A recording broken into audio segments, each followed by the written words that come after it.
Hey Shark students, it's Miss Sidor. I just wanted to make a video letting you guys know how much I'm missing you right now.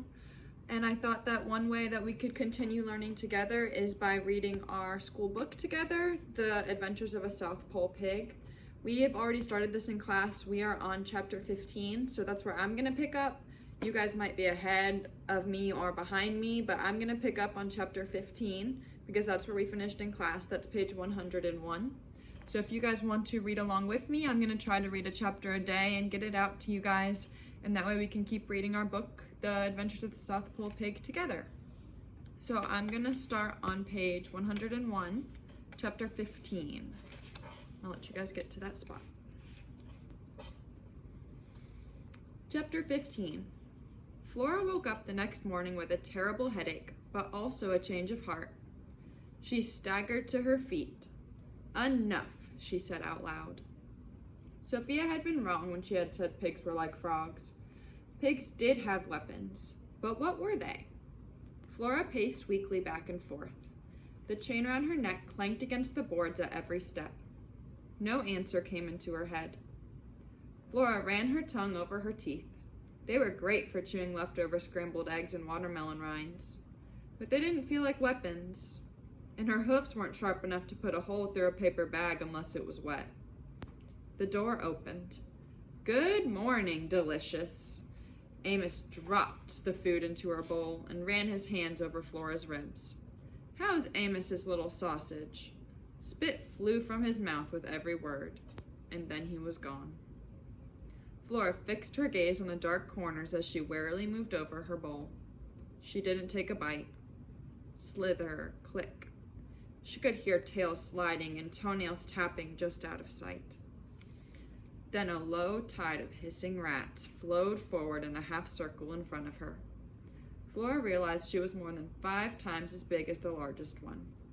None of them even came up to her chin. That gave her some confidence, but not much. She wanted to stamp her feet, but she was afraid her trembling knees would collapse. She tried to calm her beating heart. In the center of the mass, the Rat King stepped forward.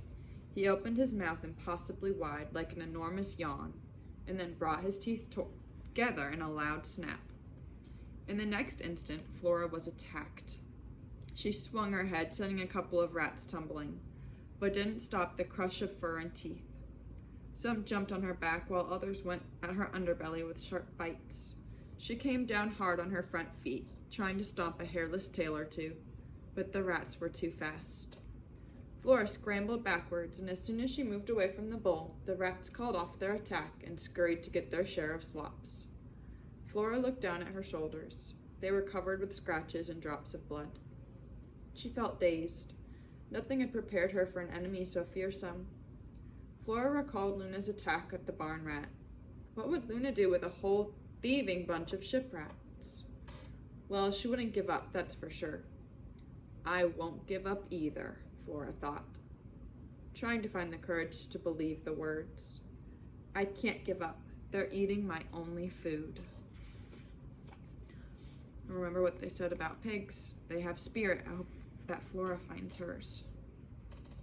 Over the next few days, Flora had to be satisfied with a small victory that kept her from starving.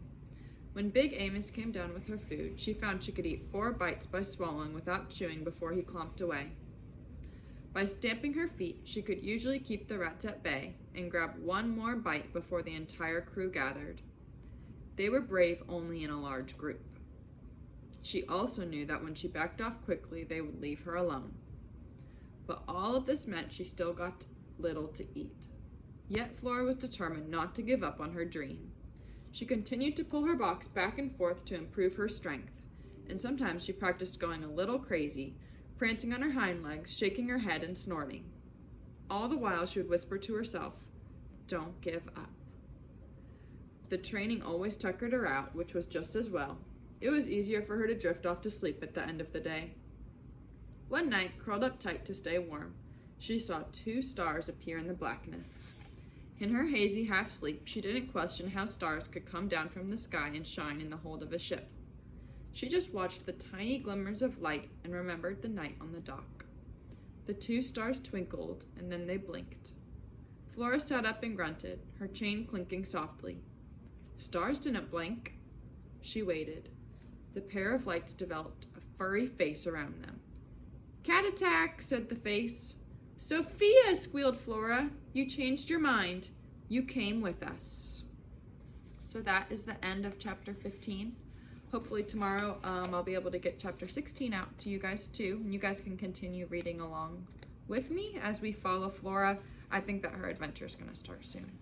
So we're going to follow along with the adventures of the South Pole Pig. Tune in again tomorrow. I miss you guys a lot. I hope that you guys are doing great. Love you guys.